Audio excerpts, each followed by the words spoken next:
I run a collective called Sister, and it started out because I love playing bass music and there weren't many nights in London, so we decided to start something that meant that we put on our own nights, but while we were doing it we decided to create balanced lineups. And at the end of the day, guys have a sister, girls have a sister, we all have sisters, and so I liked the idea that it became almost like this family movement.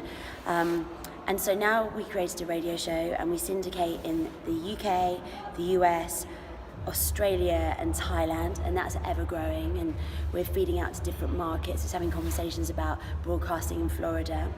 So yeah, Sister's been amazing, and it's meant that we've toured all over the world, and my DJing's going really well as well off the back of it, so I'm super lucky. When you do a DJ mix, what are the rights issues once you stream that across the world or try and upload it? So as a curator, it can be super tough because DJs and producers send you music that they want you to play because you're almost a vehicle for people to get heard across the world. But what can sometimes happen is you then put them onto a platform. Like in the early days, my SoundCloud got deleted and it took me a long time to get that back. And what I had to do was go back on all the strikes and then get that piece of music cleared by the record label or by the publisher.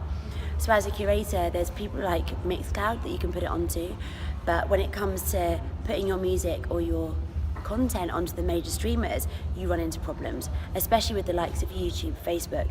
And so there's a brand new bit of software and a platform that I've discovered called Dubset. And what Dubset does is it goes into the back end of all of that content, and it means that it highlights all of the different tracks that have been played and then filters the royalties back to the artists. Their long-term game is to also be able to pay the curators, which is super cool. So it means that you'll end up being able to put out a mix, all the money goes back to the artists, the publishers and the labels, and then you'll be getting paid as well. So they've struck deals with SoundCloud very recently, they're working with the major streamers, and they've also signed a deal with one of the major labels. So I think the future within this industry looks really, really bright. I hadn't realised that it was such a nightmare really, but of course it makes sense. You know, if you play a DJ mix on the radio, well, the rights are covered with broadcast rights, I guess, but everything else is really complicated.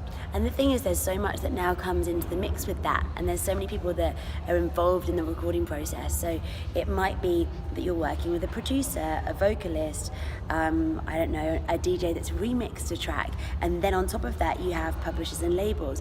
So it might be that the musician said, yeah, fine, you can use it, but then all of a sudden the publisher comes in and is like, hang on a minute, that hasn't been cleared.